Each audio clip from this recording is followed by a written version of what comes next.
बिस्मिल्लाहिर्रहमानिर्रहीम। सब देखने वाले एक मरतबा दुरूद पाक पढ़ने अल्लाहुम्मा सल्ली अला सय्यिदिना मौलाना मुहम्मद व अला आलिहि व सहाबि बारिक वसल्लम वसल्लु अलैहि। अस्सलाम वालेकुम, एडवोकेट मोहम्मद आसिफ असलम और आप देख रहे हैं आसिफ ट्यूशन सेंटर चैनल। अल्हम्दुलिल्लाह अल्हम्दुलिल्लाह अल्हम्दुलिल्लाह ताला मेरे मालिक का करम, मेरे मालिक का एहसान बेपनाह बेहद है एहसान।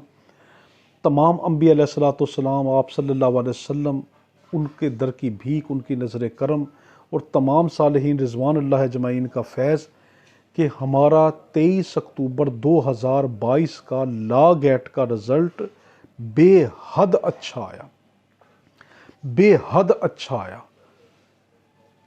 95 प्लस स्टूडेंट जो मेरे रिकॉर्डिंग देख रहे थे, जो या मुझसे कांटेक्ट में थे, उन स्टूडेंट का 95 प्लस स्टूडेंट जो हैं वो क्लियर हो गए। और कितने नंबरों से क्लियर हुए आपको हैरानगी होगी। एक स्टूडेंट हैं, मैं उनका नाम शो नहीं कर रहा, वो साहिवाल से रहते हैं, उनके 88 नंबर आए हैं। एक के 85 हैं, एक के 80 हैं, अगले के हैं 78। इस तरीके से यानी 60 प्लस में गए हैं। और कुछ ऐसे हैं जो 60 की रेंज के अंदर आते हैं। क्यों? अब जो लेस देन 5% है वो रह गए हैं। इस वीडियो का मकसद सिर्फ और सिर्फ क्या है, उन स्टूडेंट को उनकी गलती का एहसास दिला देना कि भाई आप क्या बार बार गलती कर रहे हो, जिसकी वजह से आप रह रहे हो। इस वीडियो को मैंने आज नहीं बनाना था, मगर मैं आज बहुत खुशी में हूँ कि क्योंकि देखो, जो उस्ताद होता है, जिसने पढ़ाया होता है, वो एक किस्म का माली होता है। उसके जो दरख्तों पे जो फल आते हैं, फूल आते हैं ना, उसको उसकी खुशी होती है कि नहीं, मैं इस खुशी को जो है उसको अल्लाह ताला की तहद्दु से नेमत के तौर के ऊपर मैं उसको वो क्या नाम है उसका शुक्राना बजा लाऊं। तो मैं खुशी के अंदर ये वीडियो बना रहा हूँ, जबकि मैं बेड रेस्ट पे हूँ। मुझे ये नहीं बनानी थी। मैंने सोमवार से शुरू करना है, सोमवार या मंगल से। तो क्यों बेड रेस्ट पे हूँ? मैं जुमे वाला दिन, जो आज जुमे रात है, जो पिछला जो जुमा गया है, मेरा ये हाथ ने काम करना अचानक बंद कर दिया। पहले इस उंगली ने, इस अंगूठे ने काम किया, फिर उंगलियां काम करना बंद कर गई, फिर ये पूरा हाथ, फिर यहाँ तक शेल होना शुरू हुआ। बिल्कुल हाथ लटक गया था, यूँ बिल्कुल उठ भी नहीं सक रहा था।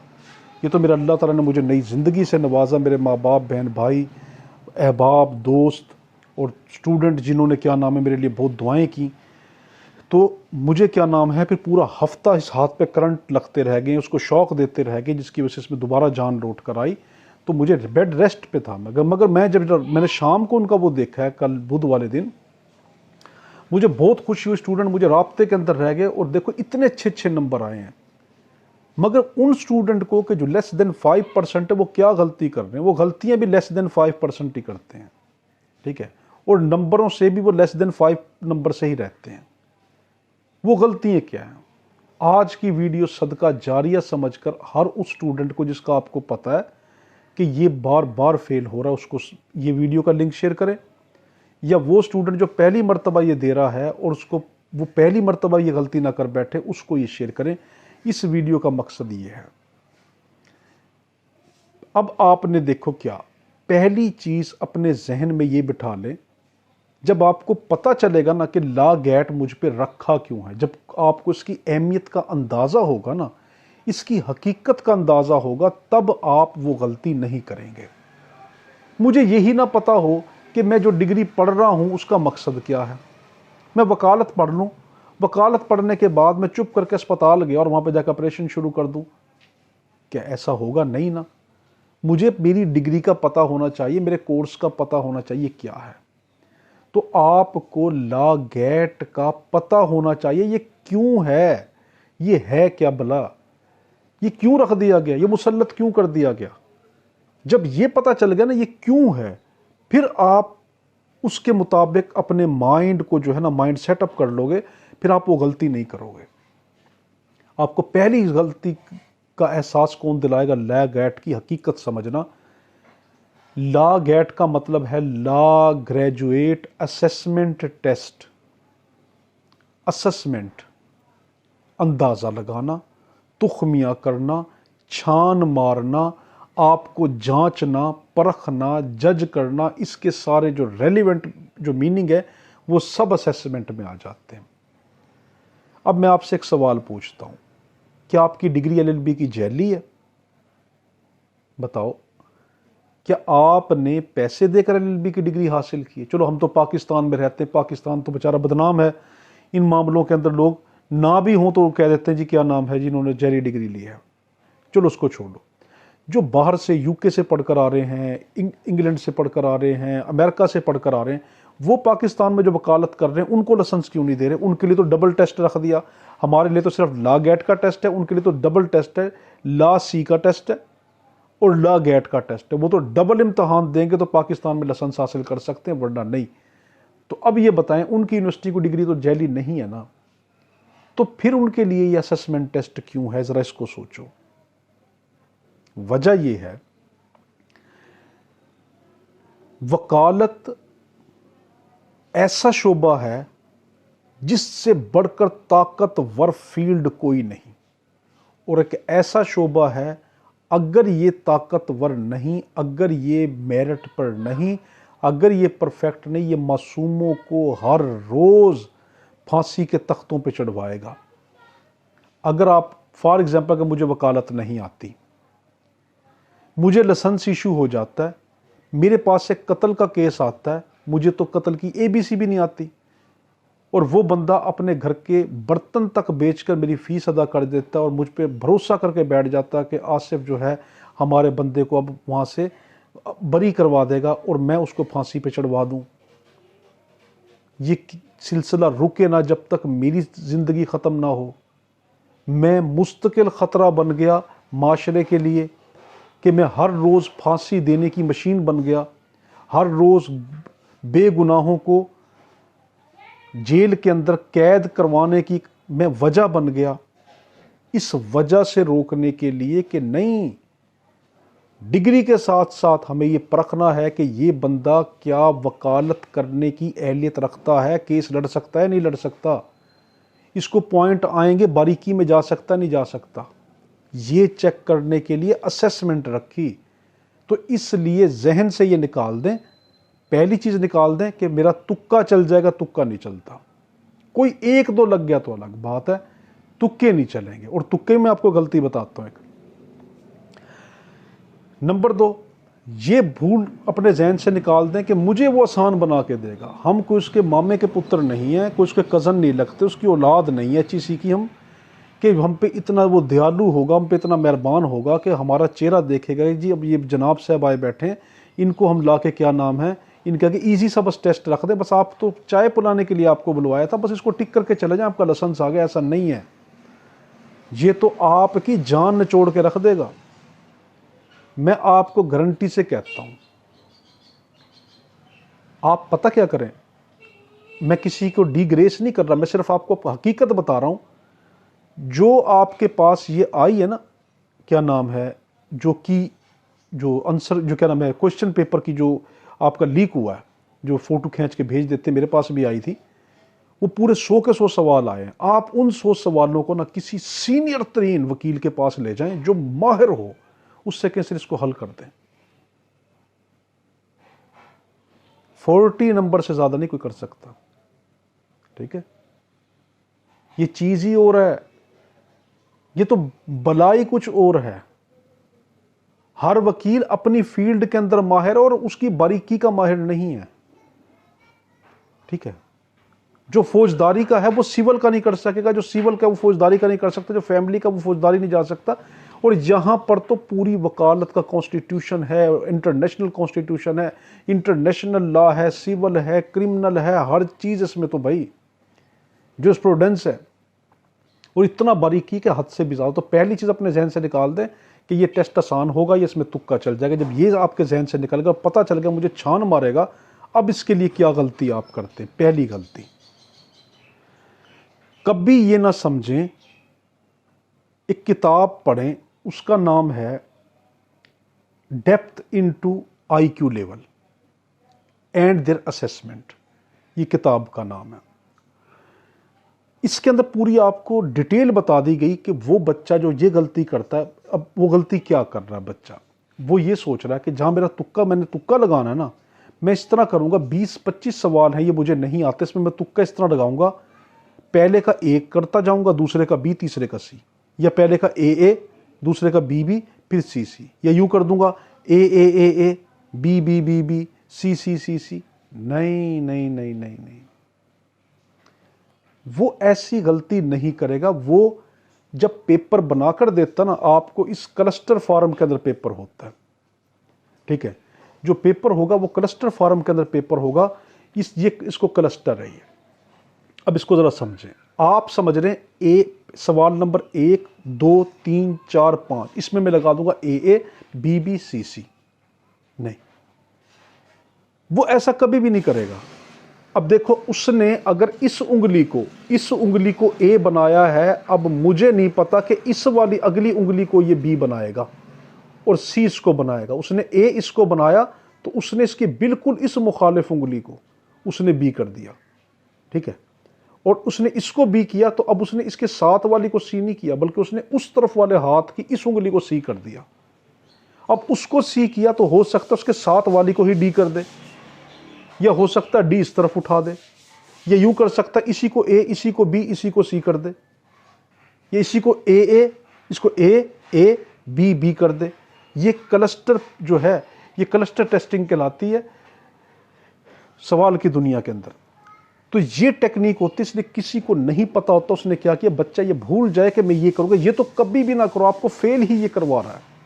क्या आप ये समझते हो कि मैं ए लगाता चला जाऊंगा, बी लगाता चला जाऊंगा, सी लगाता चला जाऊंगा, जब सबका ए फिर बी फिर सी? नहीं, ये ऐसा हो ही नहीं सकता, ठीक है। कभी कोई ऐसा हो जाए, कोई तुक्का लग जाए तो अलग बात है, वरना ये नहीं है। आप आंसर की उठा के देख लें, आंसर की में कितनी जगह पर इस तरह का आया। कोई 1-2 पॉइंट होंगे जहां पे बी का जवाब है या ए का इकट्ठा जवाब है, वरना तो है ही नहीं। जहां आपका सवाल का पहले का ए आया है तो दूसरे का डी आ रहा है, या दूसरे का बिल्कुल दोबारा ए आ रहा है, या फिर सी आ रहा है, तो ये गलती नहीं करनी। तुक्का कैसे लगाना है, वो तुक्का लगाने का एक अलग मकसद होता है। तो आपके फेल होने के पीछे सबसे बड़ी वजह क्या है कि आपने पहली चीज़ तो है कि लॉ ग्रेजुएट असेसमेंट टेस्ट को समझा ही नहीं। दूसरी चीज़ ये है कि आप लोगों ने ये वाला जो मसला किया है कि आप जो तुक्का लगाते हैं कि मैं ए लगाता चला जाऊँ, बी सी लगाता चला जाऊँ, ये आपको फेल करवा रहा है। अब मैं आपको ये बताता हूँ कि अब आप इस उलझन से कैसे निकल सकते हो। जो मैं हल बता रहा हूँ ना, आप ये समझे कि गलतियाँ भी आप यही कर रहे हैं। क्योंकि मैं वीडियो ज़्यादा लंबी नहीं करना चाहता, तो मैं क्या कर रहा हूँ, जो मैं आपको हल बता रहा हूँ ना, समझो ये इसी हल के अंदर आपने गलतियाँ की हुई हैं, तो मैं इसका हल बता रहा हूँ। पहली चीज़ तो जो है ना, वो आपको सवाल समझना चाहिए। आपको सवाल समझने से, जब तक सवाल नहीं समझेंगे, आपको नहीं पता ये क्या मुझसे पूछ रहा है। आपको यही ना पता हो कि ये मुझसे सज़ा पूछ रहा है या ये मुझसे उसके जज सज़ा देने वाले के बारे में पूछ रहा है, ये क्या पूछ रहा है। तो पहली अहम चीज़ सवाल को समझना। और दूसरी बात यह है कि सवाल को कैसे समझे। मेरे पास एक स्टूडेंट का मैसेज आया, उसने मुझे कहा कि सर इतनी लंबी लंबी स्टेटमेंट होती हैं कि हमें समझ नहीं आती कि हम इसका क्या हल करें, और हमें कोई उसको लाइन बाय लाइन पढ़ा देने वाला नहीं होता कि हमें उसकी इंग्लिश पढ़ के बताए। हम क्योंकि इतनी ज़्यादा इंग्लिश नहीं रखते, स्टूडेंट लाइफ के अंदर हैं, और मेजॉरिटी स्टूडेंट जो हैं वो बीए या एफए पास हैं। जो 5 साल प्रोग्राम देंगे वो तो एफए पास हैं, और जो 3 साल प्रोग्राम में दे रहे वो बीए पास है। और बीए लेवल पे कितनी स्टूडेंट की इंग्लिश होती है? कुछ भी नहीं होती। तो वो कहते हैं मैं तो समझ ये भी नहीं आता कि सवाल में लिखा क्या, और स्टेटमेंट इतनी लंबी, ये नहीं समझ आती कि ये कहना क्या चाहता है। ये बात बिल्कुल बजा है, मगर ऐसा कैसे हम करें कि उसको लाइन बाय लाइन पढ़ के बताएं। मैं अभी इस पे प्रोग्रामिंग कर रहा हूं, हो सकता है कि मैं अगली अब जो वीडियो बनाऊं मैं लॉ गेट की ही बनाऊं। मुझे भी कुछ नहीं पता, मैंने अल्लाह ताला पे छोड़ दिया कि अल्लाह ताला जो बेहतर हो मुझसे वो काम तू ले ले। अगर तो ये बेहतर है कि मैं लॉ गेट की ही वीडियो बनाऊं और उसकी एक एक लाइन को बेरेक्ट की पढ़ाऊं इंग्लिश के अंदर, फिर उसका तर्जमा बताऊं, उसमें से ये बताऊं इस वाले सेक्शन में से क्या है। क्योंकि अगले लॉ गेट के अंदर फरवरी के अंदर इंशाल्लाह होगा आपका गालबन, तो क्या नाम है, उस दिन तक हमारी तैयारी अगर हम इस तरह लाइन बाय लाइन पढ़ें, हमारी तकरीबन जनवरी के एंड तक तैयारी हो सकती है। क्योंकि अभी नवंबर है, दिसंबर है, जनवरी, 3 महीने में तैयारी हो सकती है अगर हम लाइन बाय लाइन पढ़ें। देखते हैं अल्लाह ताला ने जो मंजूर लिखा होगा। तो पहली चीज़ सवाल को समझना है। नंबर 2, सवाल को समझने के बाद ये देखना कि सवाल के एंड में या सवाल के शुरू में या दरमियान में कोई ऐसा लफ्ज़ तो नहीं लिखा कि जो पूरे मतलब को ही चेंज कर देता हो। ठीक है, मिसाल के तौर के ऊपर वो लफ्ज़ देता है कि मजिस्ट्रेट सेकंड क्लास में ग्रांट दी रिमांड, मजिस्ट्रेट सेकंड क्लास में ग्रांट दी रिमांड एक्सेप्ट। अब लफ्ज़ एक्सेप्ट लिख दिया, अब नीचे उसने ऑप्शन दे दिए, एक्सेप्ट क्या आ गया, take the bound about the performance और good behaviour of a criminal. नीचे उसने क्या लिख दिया, for the maintenance of peace. C में लिख दिया बोथ ए एंड बी, और डी में लिख दिया नन ऑफ ऑल। इसमें क्या, सेकंड क्लास का मजिस्ट्रेट रिमांड दे सकता है। ठीक है, ये लिख दिया उसने, ये सेकंड क्लास का मजिस्ट्रेट के सामने हम मुलजिम को पेश कर सकते हैं। चलो ये वाली स्टेटमेंट आ गई। और नीचे लिख दिया एक्सेप्ट मां सिवाय, पहला उसने लिख दिया कि वो गुड बिहेवियर का वो नहीं ले सकता, मुचलका नहीं ले सकता। दूसरा मेंटेनेंस ऑफ पीस का मुचलका नहीं ले सकता। तीसरे में कह दिया दोनों ए और बी के मुचलके नहीं ले सकता। अब देखो एक्सेप्ट ने पूरी की पूरी मतलब ही चेंज कर दिया कि हाँ, उस सेकंड क्लास मजिस्ट्रेट के सामने आप मुलजिम को 24 घंटे के अंदर पेश तो कर सकते हैं। मगर एक्सेप्ट ने क्या कर दिया, उसने कह दिया कि नहीं, ये वाला काम सेकंड क्लास नहीं कर सकता। हमने देखा था ना कि सेक्शन 106 से ऑनवर्ड कि हमने देखा था कि जो सीआरपीसी में कि वो क्या कर सकता है कि वो मुचलका नहीं ले सकता। मुचलका देने के लिए गुड बिहेवियर के लिए कम से कम फर्स्ट क्लास मजिस्ट्रेट का होना ज़रूरी है। तो देखो इस तरह समझना सवाल को। अब हमने क्या करना है मुझे अभी नहीं पता। मैं आज रात को बैठूंगा, मैं अल्लाह ताला से दुआ करूंगा, अल्लाह ताला मुझसे मुझे नहीं पता तूने क्या काम लेना। आपसे अल्लाह ताला ने कोई ना कोई काम लेना होता है। अल्लाह ताला अगर ये मेरे लिए बेहतर है और स्टूडेंट के लिए बेहतर है कि मैं उनको लाइन बाय लाइन पढ़ाकर बेरेक्ट से उनको तर्जमा बताता चला जाऊं, और सब आने वालों के लिए एक पूरी ज़िंदगी के लिए जब तक ये सिलेबस रहे, क्योंकि कोर्स तो एक ही रहेगा, बेरेक्ट तो नहीं बदलते, इन्हीं में से पूछेगा ना हमेशा लॉ गेट का। तो पूरी ज़िंदगी के लिए एक किस्म का सदका जारिया हो जाए कि बच्चे को पता चल जाए कि मैंने इसी से पढ़ना है, और उसको लाइन बाय लाइन एक एक लफ्ज़ उसको मैं बताता चला जाऊँ। मुझे भी कुछ नहीं पता, अल्लाह ताला पे छोड़ता हूँ। ठीक है, तो क्या एक मिस्टेक आपने ये कि सवाल को समझना। दूसरा, अगली गलती स्टूडेंट क्या करता है, वो ये गलती करता है कि वो इतना टाइम इजी होकर बैठ जाता है कि 2 घंटे तो हैं, अब मुझे पता है सवाल कितने हैं। 100 घंटे कितने हैं, 2। 1 घंटे में कितने मिनट हैं, 60 मिनट। 2 घंटे में कितने मिनट है, 120 मिनट। अगर हम एक सवाल को 1 मिनट भी लगाएं समझने के लिए, ठीक है, एक सवाल को 1 मिनट भी दें, तो हम 2 घंटे के अंदर, ठीक है, हमारे पास कितने मिनट है, 120 मिनट। हमें 100 मिनट लगेंगे 100 सवालों को समझने के लिए। अब आगे उसको टिक करना, दरमियान में कोई अचानक निगरान आके पूछ लेता क्या कर रहे हो, या जहन थोड़ा सा रेस्ट देने के लिए, पानी पीने के लिए खांसी हो जाए या खारिश होने लग जाए, इसको करने के लिए ये 4-5 मिनट निकल गए ना। तो 1 मिनट भी अगर हम एक सवाल को दें तो हमें 100 मिनट लगते हैं 100 सवालों के लिए, और कुल हमारे पास 120 मिनट हैं। अब उस 120 मिनट में सवाल को समझना और टिक करने में टाइम लेना। हम टिक यूं तो नहीं कर रहे, हम तो गोल दायरा बना रहे हैं। देखो दायरा बनाने में कितनी देर लग रही है, कितने सेकंड लग रहा है। मैं दायरा बना रहा हूं, 1 2 3 4 5 सेकंड तो मुझे एक दायरा लगाने में लग रहे हैं, कम अज कम 10 सेकंड एक दायरा बनाने में लग रहे हैं। तो एक सवाल को अगर हम 1 मिनट में समझे, हमारे पास कुल 120 मिनट हैं। 100 मिनट तो सिर्फ सवाल समझने में लग गए, दायरे बनाने में अलग लग गए। सोचना थोड़ा सा, किसी सवाल को ज़्यादा भी सोचना पड़ जाता है, वो अलग लग गए। पानी पीने में अलग लग गए, खांसी करने में अलग लग गए, निगरान ने कोई बात पूछ ली, अलग लग गए। ठीक है जी, तो क्या हमारे पास 1 मिनट भी नहीं एक सवाल को देने के लिए? तो ये क्या, सिर्फ इतनी प्रैक्टिस हो, देखें और समझ आ जाओ। ये कब हो सकता है, जब बेरेक्ट से पढ़ेंगे। मैंने बार बार कहा था ना, इलस्ट्रेशन जाओ, मैं आपको कॉपी उसमें सेंड कर देता हूँ ग्रुप के अंदर, पूरी 100 नंबर की कॉपी, पूरे 100 सवाल उसमें।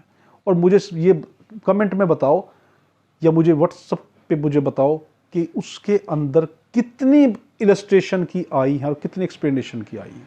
तकरीबन सारा पेपर ही CRPC PPC ये इलस्ट्रेशन से भरा हुआ, एक्सप्लेनेशन से भरा हुआ।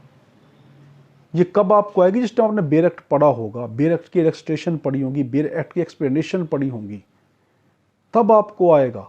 जब आप पहली मर्तबा पढ़ोगे तो वहां तो आपको पहली मर्तबा आपकी नजर से वो चीज गुजर रही, तो आप तो 1 मिनट में तो उसको नहीं पढ़ सकते। यही गलती कर रहे हो कि बेयर एक्ट नहीं उठाते, MCQs उठाया बस ठीक है जी, MCQs उठाया बस ठीक है जी। कोई टीचर ऐसा नहीं कहता, मैं गारंटी देता हूं, कोई टीचर आपको ऐसा कहता नहीं मिलेगा कि आप MCQs करें। वो क्या कहते हैं? वो यही कहेंगे कि आप बेयर एक्ट से पढ़ें, जब आपकी तैयारी हो जाए, अपने आप को जज करने के लिए, अपने टेस्ट को जज करने के लिए आप क्या करें, अब आप वो करें। अब आप अपने टेस्ट लेने के लिए, सेल्फ टेस्टिंग के लिए आप MCQs करने, वो तो मैंने भी आपको कहा।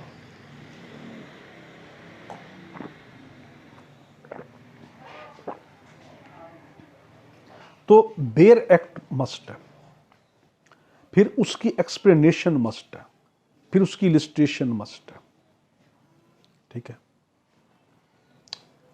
उसके अलावा ये भी देखना कि इस इलस्ट्रेशन में इसने इस तरह पूछा, इसको थोड़ा सा चेंज करके तो नहीं मुझसे पूछ लेगा, ये भी देखना, कॉमन सेंस भी इस्तेमाल करनी।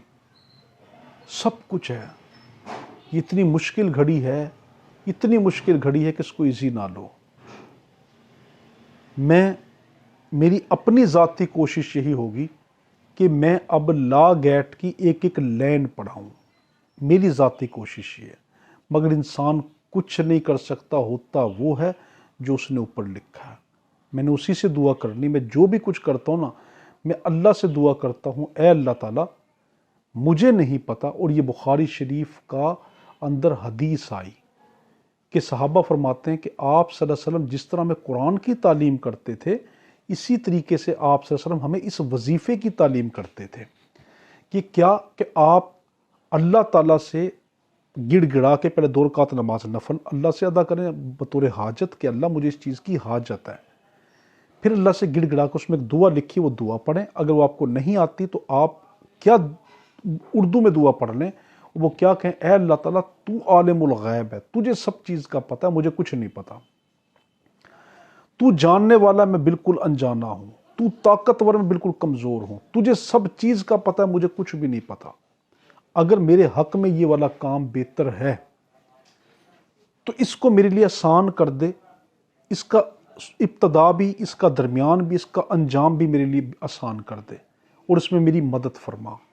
और अगर ये मेरे हक में बुरा है तो मेरा दिल इससे फेर दे, मुझे इससे पनाह दे दे। ये वाली दुआ तो मैं यही वाली दुआ अल्लाह से करूँगा, अल्लाह ताला कि मेरे हक में बेहतर है कि मैं ला गेट का दोबारा रिकॉर्डिंग करवाऊँ, लाइन बाय लाइन पढ़ाऊँ, एक एक लाइन का तर्जमा पढ़ाऊँ। ये आप भी कमेंट के अंदर मुझे बताएं कि क्या है, फिर हम मशवरे के ज़रिए से अल्लाह ताला पे छोड़ कर फिर उस तरह करते। वरना मेरी कोशिश ये थी, मैंने तो यही कहा था कि मैं ला गेट के मुकम्मल करवा चुका हूँ, जिस तरह काम टीचर करवाता है उससे भी ज़्यादा मैंने क्या किया, आपको एक एक सेक्शन पढ़ा, एक एक आर्टिकल पढ़ा दिया। मगर अब फिर ज़रूरत ये पड़ रही है कि स्टूडेंट कुछ ऐसे कि वो कहते हैं कि मैं तो समझ ही कुछ नहीं आता, इंग्लिश का ही नहीं पता कि इंग्लिश किसको कहते हैं, हमें तो ये नहीं निकालना था कि इस वाली बात में कह क्या रहा है। बात उनकी भी सच है, अब देखिए अल्लाह ताला क्या मंजूर करता है। दूसरी चीज़, अब वो स्टूडेंट, ये तो इनका मसला तो देखेंगे क्या नाम है कि जो ला गेट की जब तैयारी करवाने का, तो ये अब वो स्टूडेंट के जो कामयाब हो चुके हैं उनको बहुत बहुत मुबारक।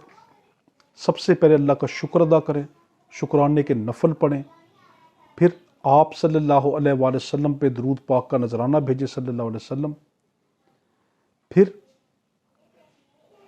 बल्कि सबसे पहले तो तौबा करें कि अल्लाह मुझसे कोई गलती हो गई हो या गलती हो रही हो या आगे गलती होने वाली हो, कभी मेरे मुंह से कोई गरूर का लफ्ज़ ना निकल जाए, कभी खुशी के अंदर आके तकब्बुर का लफ्ज़ ना बोल बैठूं, कभी किसी की दिल आज़ारी ना कर बैठूं, कभी इस डिग्री का गलत इस्तेमाल ना कर बैठूं। अल्लाह मुझे पनाह में रख, मैं अपने आप को तेरे पास अमानत रखवा रहा हूँ। मेरी हर फीलिंग को तेरे पास अमानत रखवा रहा हूँ, मेरे लफ्ज़ लफ्ज़ को तेरे पास अमानत रखवा रहा हूँ। ये वाली बड़ी कीमती बात मैं आपको बता रहा हूँ कि अल्लाह, मैं अपने आप को, अपनी ज़ात को, अपनी बातों को, अपने अमल को, अपने रद्द अमल को, अपनी सोच को, हर चीज़ को तेरे पास अमानत रखवा रहा हूँ और तुझसे बढ़कर अमीन कोई नहीं है। तू मेरी हिफाजत फरमा, मुझे नहीं पता कि मुझसे क्या गलती होगी, मुझे कदम कदम पे मेरी रहनुमाई फरमा।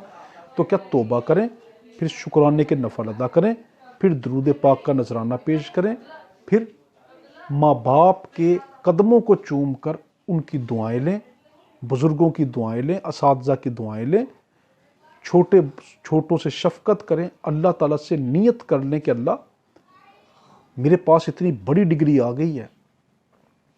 देखो, बहुत बड़ी डिग्री, प्रोफेशनल डिग्री है, मामूली डिग्री नहीं है। इतनी बड़ी डिग्री है ये कि इस डिग्री के अंदर वाहिद वकील एक ऐसी अथॉरिटी है जो जिसको चाहे तलब कर सकता है। देखो, जज के पास पावर है सजा देने की, मगर जज कितने मामलों में आपने पढ़ा है कि जज सू मोटो नहीं कर सकता? क्या आज खुद नोटिस ले सकते तमाम जजेस? नहीं ना। आपने क्या पढ़ा? एप्लीकेशन मूव करेगी पार्टी तो जज उसको तलब करेगा। हाँ, कहीं पे सो मोटो भी कर देता है, आज खुद नोटिस भी ले सकता है, मगर बहुत कम। वकील तो एक ऐसी चीज़ है कि उसके ना सिर्फ कलम पे लिखना है, फला बंदा हाजिर हो, इसने फला किया। तो एक वकील तमाम दुनिया को सुधार सकता है और एक ही वकील तमाम दुनिया को बिगाड़ भी सकता है। ठीक है जी, खुल के चोरियां करो, खुल के शराबें बेचो, जुल्म करो, ज्यादतियां करो, मैं बैठा हूं ना, आपका भाई बैठा हुआ है, कोई मसला नहीं। आप ज्यादती करके आए, मैं आपको जमानत करवाऊंगा। अगर ऐसा करते हो, उनकी जहन्नम अपने जिम्मे ले रहे हो। और अगर ऐसा करते हो कि किसी हॉस्पिटल गए, वहां पे मरीज बैठे हैं और वहां पर डॉक्टर ज्यादती कर रहा है, अपने कामों में लगा हुआ है, कोई पूछ गूछ नहीं है, जाएं, पटिशन फाइल करें, जान छुटी। रेलवे में जा रहे हैं, कोई मसला देख रहे हैं, पटिशन फाइल करें। किसी इदारे को देख रहे हैं, कुछ कर रहे हैं, पटिशन फाइल करें। है ना आपके पास पावर? तो इतनी बड़ी डिग्री से अल्लाह ने आपको नवाज दे तो उसका गलत इस्तेमाल नहीं करना। आजिज रहना, झुक जाना, जितना मिले झुक जाना, झुक जाना मेरे भाई। मैंने अपनी पूरी जिंदगी बड़ी सादगी में गुजारी है, बड़ी सादगी में गुजारी है। मेरे पास बहुत से ड्रेस हैं,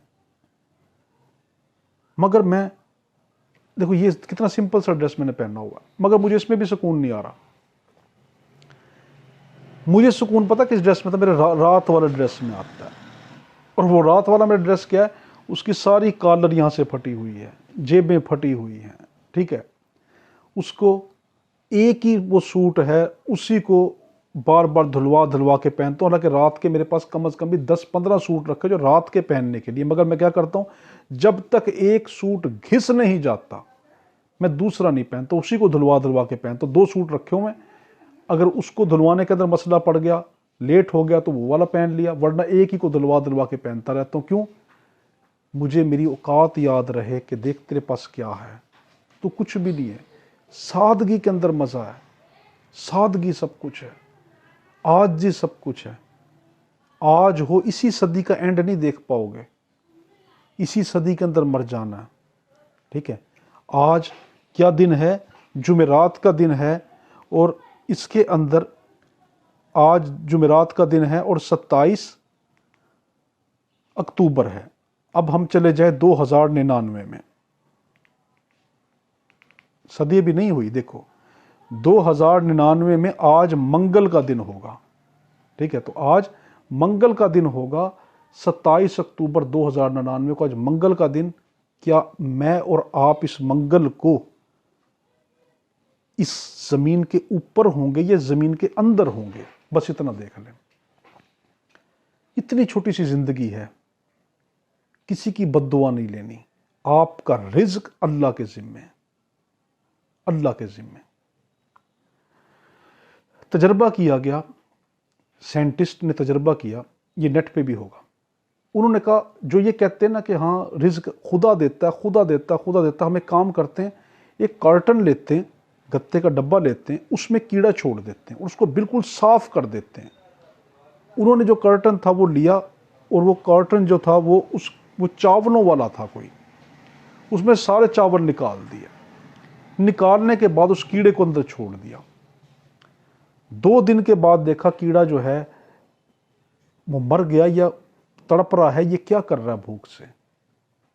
जिस टाइम वो देखा उन्होंने, तो उस कीड़े के मुंह के अंदर एक चावल का दाना था। ये नेट के ऊपर मैंने खुद देखा है, उन्होंने ये पूरा तजर्बा उनका, शायद ये है डिस्कवरी चैनल का था, या डिस्कवरी का था, या नेशनल ज्योग्राफी का, इनमें दोनों में से कोई एक था। उस कीड़े के मुंह में चावल का दाना,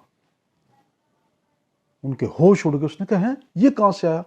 जिस टाइम उसको अंदर से देखा, जहां पे जोड़ होते हैं ना, यूं जोड़ बने होते हैं, यूं जोड़, उसमें देखा तो नीचे अंदर उसके जो जोड़ के दरमियान के अंदर 4-5 दाने और अल्लाह ने रख रखे थे उसके लिए। तो रिज्क अल्लाह के जिम्मे है। अल्लाह ने वादा ले लिया, तुम्हारा रिज्क मेरे जिम्मे है, मैं तुम्हें दूंगा। रिज्क की परवाह नहीं करनी, वो आप तक पहुंच के रहेगा, वो आपका हक है, वो आप तक पहुंचेगा। मेरा रब किसी को, सूरज को तब तक गरूब नहीं करता जब तक कि तमाम इंसानों का पेट ना भर ले, मां सिवाय 2 लोगों के। एक वो शख्स जिस पर अल्लाह का अज़ाब नाजिल हो रहा होता, उसका पेट नहीं भरेगा, और दूसरा वो जिससे अल्लाह आजमाइश ले रहा, उसका पेट नहीं भरेगा। बाकी सबका पेट भरता है तो सूरज गरूब होता है। ठीक है, तो आपने क्या करना, बद्दुआ नहीं लेनी। ये तमाम अब इम्तहान आपका शुरू होगा। अब आपने जो लॉ पास कर चुके हैं, जो लॉ गेट क्लियर कर चुके हैं, अब उन्होंने वकालत के लेक्चर समझने। अगर मैं लॉ गेट को भी लेके चलूंगा तो मैं इस तरह की प्रोग्रामिंग रखूंगा कि 3 दिन हम रखा करेंगे, 3 लेक्चर हमारे हुआ करेंगे लॉ गेट के, या 4 लेक्चर लॉ गेट के, और बाकी 2 लेक्चर जो हमारे हफ्ते के अंदर हुआ करेंगे एलएलबी के। और मैं कोशिश वो करवाऊंगा कि एलएलबी के वो वाले लेक्चर जो एलएलबी के स्टूडेंट के लिए भी अहम है और जो प्रैक्टिस के लिए भी अहम है, पहले उन लेक्चरों को मैं रिकॉर्ड करवा दूं। तो आज की वीडियो का मकसद हमारा ये था कि आपने ये गलतियां नहीं करनी। मैं गलतियों को गिनवा दूं, फिर मैं वीडियो ख़त्म कर रहा हूं, मुझे काम है आज बहुत ज़्यादा। पहली गलती भाई ये कि आपको जहन में ये रखना है कि ये टेस्ट असेसमेंट टेस्ट है, मुझे कोई इजी सवाल नहीं देगा, मेरे तो वो खाल खींच के रख देगा, पहली चीज़। नंबर 2, मैंने तुक्का नहीं लगाना। ये कभी भी गलती नहीं करनी कि मैं ए लगाता चला जाऊं या ए बी लगाता चला जाऊं, ए बी सी इस तरह लगाता जाऊं। नहीं, क्लस्टर परफॉर्मिंग होती है, इसमें नहीं कर सकता, हो ही नहीं सकता। नंबर 2, अगर तुक्का भी लगाना तो उसका हम आगे उसकी प्रैक्टिस लेंगे कि तुक्का कैसे लगाया जाता है, आपने इसमें क्या समझा है। तुक्का लगाने की प्रैक्टिस, इसके कोर्सेज हैं तुक्का लगाने के, मगर उस कोर्स के अंदर भी आपकी IQ चेक करके ही आप तुक्का लगाएं। ये नहीं आंखें बंद करके मैं तो यूं लगाता चला, मुझे क्या पता मैं किस पे लगा रहा हूं। हम तुक्के का गलत मतलब ले लेते हैं। तुक्के का मतलब ये नहीं है कि आप जो है वैसे ही बस जो भी मुंह में आए निकालते चला जाए, वो तुक्का तो नहीं। जिस तरह आजकल रैप सॉन्ग होते हैं, मुंह में जो भी आ जाए वो सॉन्ग बन गया। मैं कल बैठा हुआ देख रहा था, वो सॉन्ग आया हुआ है, मैं नहीं तो कौन बे, मैं नहीं तो कौन बे, मैं नहीं तो कौन बे। अब ये कोई सॉन्ग है? यानी देखो, जो मुंह में आ जाए वो चीज़ कह दो, वो सॉन्ग बन गया। तो यानी कहने का मकसद ये कि ये तो नहीं कि आप जो मुंह में आ जाए वो बस निकालते चले जाए आप सही हो गए, ऐसा नहीं है। आपको उसमें देखना पड़ेगा कि जो मैं ये लगा रहा हूं इसमें से कौन से वाला ज़्यादा जो है रेलिवेंट है, कौन से वादा ज़्यादा मौजू है, इसको तुक्का कहते हैं। ये नहीं कि बस जो दिल में आ गया लगा दिया, ये तुक्का नहीं है, ये तो गलत मतलब ले रहे हैं तुक्के का। तो क्या तुक्के की प्रैक्टिस करवाई जाएगी, ट्रेनिंग दी जाएगी तुक्के की कि इस वाली सेक्शन में अगर आप भूल जाएं तो इसमें क्या तुक्का लग सकता है, ये प्रैक्टिस होगी। फिर आपने रोजाना की बुनियाद के ऊपर बेर एक्ट पढ़ना है। रोजाना की बुनियाद पे बेर एक्ट की इलस्ट्रेशन एक्सप्लेनेशन पढ़नी है। रोजाना की बुनियाद के ऊपर आपने क्या करना है कि आपने उसको जो आप पढ़ चुके हैं उसके मुतालिक खुद उलझा कर अपने आप के सवाल बनाने हैं।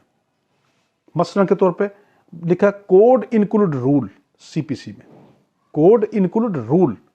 अब आप कहें कोड इंक्लूड की जगह के ऊपर मुझे ऑर्डर भी तो दे सकता था, मुझे कुछ और भी तो दे सकता था। इस तरह सोचेंगे कि ऐसा दे सकता था मुझे, और अगर इस तरह होता मैं, फिर मैं क्या करता होता, ये चीज़। फिर आप लोगों ने क्या करना है कि जो आपको चीज़ मुश्किल लगे, जो वीडियो देखें, उस वीडियो के अंदर क्या नाम है, आप उस वीडियो को क्या कर दें कि मुझे कमेंट मुझे भेज दें, या मेरे व्हाट्सएप के ऊपर मुझे भेज दें कि हमें ये वाली चीज़ भी मुश्किल लग रही है, हमें ये वाली भी बता दें। ठीक है, तो इसकी हम प्रॉपर ट्रेनिंग लेंगे, लाइन बाय लाइन इंशाल्लाह पढ़ने की कोशिश करेंगे। अल्लाह ताला से मशवरा करते हैं, अल्लाह ताला पे छोड़ते हैं। आपसे फरमाया अल्लाह से मशवरा करो, हदीस पाक, अल्लाह से मशवरा करो। साहबा ने कहा कैसे करें, आपने कहा इस दुआ के ज़रिए करो, इस तरीके से करो कि अल्लाह मेरे हक़ में बेहतर है तो कर। ठीक है, क्योंकि वैसे ला गैट का मैं प्रॉपर तरीके से मुकम्मल आपको करवा चुका हूँ जो करने का हक़ था। मगर फिर भी एक स्टूडेंट जो कहते हैं कि मैं तो बिल्कुल पता भी नहीं होता इंग्लिश कहते हैं किसको, उनके लिए सोच रहा हूँ कि अल्लाह ताला क्या पता इसीलिए मुझे दोबारा ज़िंदगी दी हो, इसीलिए मुझे दोबारा हिम्मत दी हो कि मेरा ये हाथ काम करने ख़त्म जो कर गया था, क्या पता अल्लाह ताला ने किसी की दुआएं सुनी हो, तो क्या मैं फिर इस तरीके से करूँगा। तो आप लोगों ने क्या करना है, तो ये, और जो ला के जो स्टूडेंट है जो पास कर चुके हैं उन्होंने प्रैक्टिस लेनी है। अब इंसान बनकर, ठीक है, इंसान बनकर क्या करना है, अब बच्चे नहीं रहे आप, अब आप वकील हो, ठीक, एडवोकेट हो, स्टूडेंट नहीं रहे, प्रोफेशनल डिग्री आ गई। इक्विवेलेंट टू 17 स्केल है, 17वें स्केल इक्विवेलेंट है। आप अगर ओथ कमिश्नर का लेते हैं लाइसेंस, आप उसके ले लेते हैं इजाज़तनामा, तो आप क्या 17वें स्केल का बतौर ऑफिसर होकर अटेस्ट करते हो ना, तो क्या आप 17 स्केल में हो, तो ऑफिसर हो। कानून में आपके लिए क्या लफ्ज़ लिखा, एडवोकेट और pleader is the court officer. Advocate जो होता है वो कोर्ट का अफसर है, कोर्ट का ऑफिसर है। आपके बगैर हो ही नहीं सकता, कोई इंसाफ कर ही नहीं सकता। जज तो वही करता जो आप मुंह से लफ्ज़ निकालते हो। आपने कहा जज साहब ये ठीक, ये ठीक, ये ठीक, जज साहब ने कहा हाँ जी ये ठीक, ये ठीक, ये ठीक। दूसरा आया, जज साहब ये ठीक, ये ठीक है, हाँ जी ये ठीक, ये ठीक। उसे तो हाँ हाँ करना है। अब एंड में उस हाँ हाँ का मतलब निकालना है, किसने मुझसे ज़्यादा हाँ करवाई है। जिसने ज़्यादा सबूत की बुनियाद पे हाँ करवा दी, उसका केस हो गया। हम अक्सर देखते हैं ना अदालत में कि झूठे भी मुकदमात जीते जाते हैं। कैसे? अब जज साहब को पता होता है कि ये झूठा मुकदमा, मगर वो इतने मजबूर होते हैं कि वो नहीं कर पाते। वो कैसे करें, सबूत उनके सामने जाकर रखते, कानून तो अंधा है। मगर वकील आप लीड कर रहे होते हैं, आप तो कह सकते हैं ना, आपके पास तो पावर है। अदालत में तो बोलता ही वकील है, वहां तो किसी की जरूरत नहीं कि बोल पड़े, वहां तो सिर्फ वकील को बोलने की अथॉरिटी है। आपको अल्लाह ने बहुत बड़ी डिग्री से नवाजा, पूरी दुनिया की कमांडिंग कर सकते हो, पूरी दुनिया को सुधार सकते हो, एक एक गलती का आप वो करवा सकते हो, एहतसाब करवा सकते हो। आपके लिए तो सिविल अरेस्ट है ही नहीं, सिविल अरेस्ट आपके लिए नहीं है। छोटे मोटे मामलात में वकील की गिरफ्तारी भी नहीं है। आपको अल्लाह ने कितनी बड़ी इज्जत से नवाज दिया। एक प्रोफेशनल हो गए हो, जिस तरह एक डॉक्टर होता है वो अपनी डिग्री का डॉक्टर है, इंजीनियर अपनी डिग्री का इंजीनियर है, आप अपनी डिग्री के वकील हैं, एडवोकेट हैं। अब पूरे पाकिस्तान के अंदर अब बच्चे नहीं रहे, मैं इसलिए बार बार आपको साझ रहा हूं, अब बच्चे नहीं हो, अब एक एडवोकेट हो। अब आपने क्या, उस एडवोकेट की डिग्री की इज्जत भी निभानी है। अब लॉ के जो लेक्चर देंगे, उस प्रैक्टिस को सीखना, ज़मानतें कैसे लिखी जाती हैं, मुचलके कैसे पूरा किए जाते हैं, किस केस की ज़मानत कहाँ पे दायर होगी, मैंने ज़मानत में कौन से लफ्ज़ बोलने, किस जज के सामने क्या ग्राउंड पेश करना है, ये वाला ग्राउंड पेश कर चुका तो आगे ये नहीं पेश करूँगा, दावा कैसे लिखूँगा, पहले पहले क्या चीज़ लिखूँगा, पार्टी का नाम कैसे लिखूँगा, इंग्लिश में दावा लिखना हो तो कैसे लिखूँगा, उर्दू में लिखना हो तो कैसे लिखेंगे। दोनों दावे हम सीखेंगे, उर्दू के दावे, इंग्लिश के, और दावे के अंदर कौन कौन सी गलती हम नहीं कर सकते। एक मरतबा आपने दावे में गलती कर दी है ना आपने, कि आप अमेंडमेंट 616 और 617, ठीक है, अगर आपने अपनी गलती की है तो 617 के बाद आप उसको क्या नाम है, जो ऑर्डर है 6 और उसका जो है रूल जो है 17, उसके तहत सिर्फ आप अमेंडमेंट करवा पाओगे, वरना आपने जो गलती कर दी दावे में वो आपकी फिक्स हो चुकी। ये नहीं कि आपके कहने पर कोर्ट मान लेगी, ठीक है जी आपका जिस टाइम दिल चाहे आप आ जाए, नहीं, आपको लीगल ग्राउंड पेश करना पड़ेगा। और कोर्ट अगर चाहे तो कहे नहीं मैं आपका रिजेक्ट करती हूँ, मैं आपको तरमीम का हक नहीं देती, तो एक गलती आपके पूरे दावे को उड़ा के फेंक सकती है, एक लफ्ज़ की भी गलती। तो क्या आपने क्या करना है कि वो दावे सीखने, अपीलें सीखनी हैं, जरा सीखनी है, मैं कैसे अदालत में बोलूं, मैंने खड़ा होना तक से लेके कि किस तरफ खड़ा हुआ जाता है, वहां से लेकर वहां तक के केस जीता कैसे जाएगा, उसकी ट्रिक क्या होगी। इस वकील ने ये वाला लफ्ज़ कहा, अब आप अपना अगला लफ्ज़ क्या कहेंगे। 4000 कम अज़ कम हम फौजदारी के आपको सवाल सिखाएंगे कि उस वकील ने ये वाला लफ्ज़ कहा, तो आपने 4000 सवाल याद कर लेने क्रिमिनल के, कम से कम 4000 सवाल जो आपने सिविल के याद कर लेने, लिखते जाना अपने डायरियों के अंदर, रजिस्टर बना लें। अब वकील हो भाई, ठीक है, अब वकील बनना है, डिग्री आ गई, लाइसेंस आ गया, अब वकील बनना है, उसकी इज्जत निभानी, उस डिग्री की, हक से लड़ना है, किसी की ज़िंदगी बर्बाद नहीं कर देना, आपको आना चाहिए, ठीक है। और अगर मुझसे कोई पूछे कि हाँ वकील को डिग्री देनी चाहिए नहीं देनी चाहिए, मुझे अथॉरिटी हो, तो वो शख्स डिग्री का हकदार नहीं है। मुझे क्या, बल्कि आप किसी से ही पता कर ले, वो शख्स डिग्री का हकदार नहीं है जिसको वकालत ना आती हो, वो शख्स डिग्री का हकदार नहीं जिसको मेडिकल ना आता हो, जिसको इंजीनियरिंग, अपनी फील्ड ना आती हो, वो डिग्री का हकदार नहीं है। और लाइसेंस का तो बिल्कुल भी हकदार नहीं है।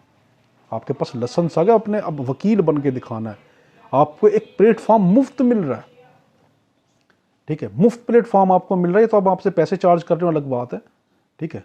हाँ, चैनल मोनेटाइज हो जाएगा तो यही वाले पैसे गरीबों के काम आ जाएंगे, मेरे अपने काम आ जाएंगे, चैनल तो मोनेटाइज करना है, मगर मैं आपसे तो कोई चार्जेस पे नहीं कर रहा ना, तो क्या आपको तो फ्री पढ़ाया जा रहा है। तो आपने क्या करना कि आपने अपने आप को इस तरीके से कर देना है कि हमें एक एक चीज़ ये बंदा सिखा रहा है, अल्लाह के हुक्म से, मेरी क्या औकात में तो भाई किसी के पेशाब का कतरा भी मुझसे बड़ा अजीम है, मैं तो कुछ भी नहीं हूँ। आपने क्या करना है, अब एक एक चीज़ सीखनी है, जरा कैसे की जाएगी, इसने ये लफ्ज़ कहा, मैं उसका तोड़ कैसे निकालूं, इसने ये मुझसे सवाल किया, अब मैं क्या जवाब दूं, अगर मैं ये जवाब देता हूँ, ये जवाब मुझ पर उल्ट तो नहीं पड़ जाएगा, ठीक है, कि जवाब मुझसे उल्ट तो नहीं पड़ जाएगा ये वाली चीज़। ये सबसे कानून शहादत में सबसे ख़तरनाक मामला ये होता है कि आप जो सवाल पुट करते हैं उसमें 80% चांस होते हैं कि वो सवाल आपके ख़िलाफ़ चला जाएगा, और आपने उस टाइम फैसला करना होता है, जो मैं सवाल पूछ रहा हूँ कभी लेने के देने पड़ जाएं, कभी लेने के देने पड़ जाएं। यहाँ पर मिसाल के तौर के ऊपर आप मुल्जिम की तरफ से पेश हुए, ठीक है, फॉर एग्जांपल मेरे पास मुल्जिम है, उसका ये केस है कि क्या नाम है, उसने एक लड़की अगवा की। अब मैं लड़की से जाके ये पूछूं, लड़की देखने के अंदर बालिग नजर आ रही है, दूसरे मुखालिफ वकील ने ये कहा ही नहीं कि वो नाबालिग है, ये सवाल उठाया ही नहीं। मैं बच्ची से जाके पूछ लूँ कि बेटा आपकी उम्र क्या है, वो के 14 साल, मारा गया ना मैं तो, अब तो और मारा गया। वो पहले भागी थी उसके साथ क्या करने के लिए, निकाह करने के लिए, अब मैंने अपने क्लाइंट को खुद मरवा दिया कि ये तो नाबालिग निकल आई, अब तो इससे ये शादी कर ही नहीं सकता। चलो पहले ये था ना कि इसको लेके भागा है, ये फलां है, मैं आगे उसका निकाहनामा पेश कर सकता था कि लेकिन का तो निकाह जी, मुखालिफ वकील उठा नहीं रहा वो सवाल, मैं जानबूझ के बैल मुझे मार करता फिर रहा हूँ। तो ये चीज़ें कि पॉइंट सीखना, हमने पूरी वकालत की ये तमाम किताबें छान मारनी है, ठीक है, ये सफ़र बहुत लंबा है जब तक ज़िंदगी है। तो आपने अब जो मैंने कहा उस पर पूरी पाबंदी करना, इंशाअल्लाह सोमवार से या मंगल से जो हमारे लेक्चर शुरू हो जाएंगे, और हर लेक्चर को तवज्जो सुनना, हमारे में दुआ करना। अल्लाहुम्मा सल्ली अला सय्यिदिना मौलाना मुहम्मद व अला आलिहि व सहाबिहि बारिक वसल्लम। वसल्लु अल्लाह हाफिज़।